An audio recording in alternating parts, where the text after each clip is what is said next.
نستعينه ونستغفره ونؤمن به ونتوكل عليه ونعوذ بالله من شرور أنفسنا ومن سيئات أعمالنا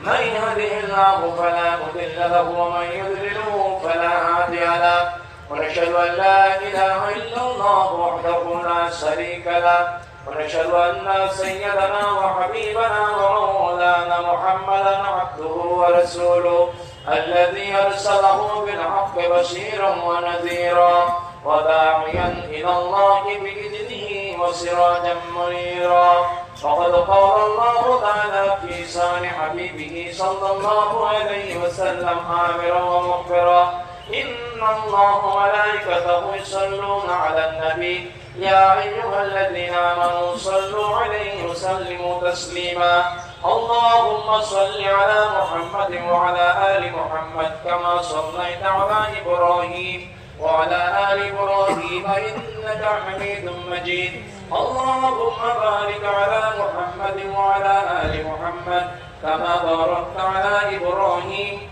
وعلى آل إبراهيم إنك حميد مجيد خصوصا من منزل أصل علي أمير المؤمنين سيدنا أبي بكر الصديق وعمر بن الخطاب وعثمان بن عفان وعلي بن أبي طالب رضي الله تعالى عنهم وعلى والديه سيدين أبي محمد الحسن بن عبد الله الحسين رضي الله تعالى عنهما وعلى أمهما فاطمة الزهراء رضي الله تعالى عنها وعلى تمام الأرسل مبشرا صلاة وسلاما دائمين متلازمين ليوم الدين اللهم اجعل الإسلام والمسلمين واغزل الكفرة والفجرة والمبتدية والمشركين اللهم انصر المجاهدين في كل مكان اللهم انصر المجاهدين قسم لفلسطين اللهم